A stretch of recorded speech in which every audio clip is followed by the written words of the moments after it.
ரஜினி, கமல், அஜித், விஜய் போல தனுஷ், சிவகார்த்திகேயன் ரசிகர்களுக்கு இடையே நீண்ட காலமாக ஒரு பனிப்போர் நடந்துட்டு இருக்கு. சம்பந்தப்பட்டவர்கள் அமைதியாக இருந்தாலுமே இவங்களுடைய ரசிகர்கள் ஏதாவது ஒரு பஞ்சாயத்தை ஆரம்பிச்சு விட்டுறாங்க.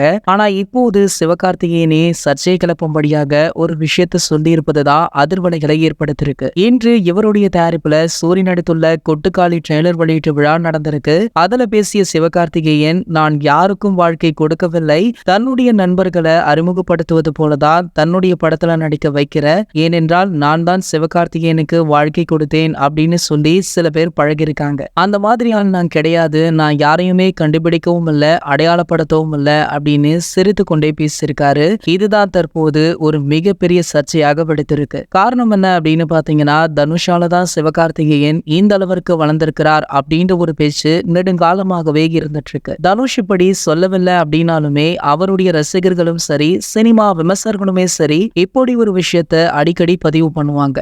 சிவகார்த்திகேயன் பெரிய ஹீரோவாக வளர்ந்த பிறகும் கூட தனுஷோட போட்டி போடுறாரே, வளர்த்து விட்டவரையே மதிக்கவில்லையே அப்படின்ற பேச்செல்லாம் கிளம்பியது இந்த வருட துவக்கத்துல அயலான் கேப்டன் மில்லர் போட்டி போட்ட போது கூட இந்த விஷயம் தான் நடந்தது. அதனை மனதில் வைத்துதான் சிவகார்த்திகேயன் போற போக்கில தனுஷ குத்தி காட்டி பேசியிருக்காரோ அப்படின்ற சர்ச்சையுமே தற்போது எழுந்திருக்கு. சோ இப்படி பேசிய சிவகார்த்திகேயனுக்கு தனுஷ் அவர்கள் பதிலடி கொடுப்பாரா அப்படின்றத வெயிட் பண்ணி பார்க்கலாம். அண்மையில தான் தனுஷோடைய இயக்கத்திலும் நடிப்பிலும் வெளியான ராயன் திரைப்படம் 150 கோடிகளுக்கு மேல வசூலை ஈட்டிருக்கு. கண்டிப்பாக இந்த படத்திற்கு சக்சஸ் மீட் நடக்கும். சோ அந்த சக்சஸ் மீட்ல தனுஷ் அவர்கள் இந்த சம்பவத்தை பத்தி பேசுவாரா, இல்ல சிவகார்த்திகேயன் அவர்களுக்கு பதிலடி கொடுப்பாரா அப்படின்றத வெயிட் பண்ணியும் பார்க்கலாம். இது போன்ற சினிமா செய்திகளை நீங்க உடனே தெரிஞ்சுக்க நம்மளுடைய செய்தி துளிகள் சேனலை சப்ஸ்கிரைப் பண்ணிட்டு பக்கத்துல உள்ள பெல் ஐகானை மறக்காம கிளிக் பண்ணுங்க.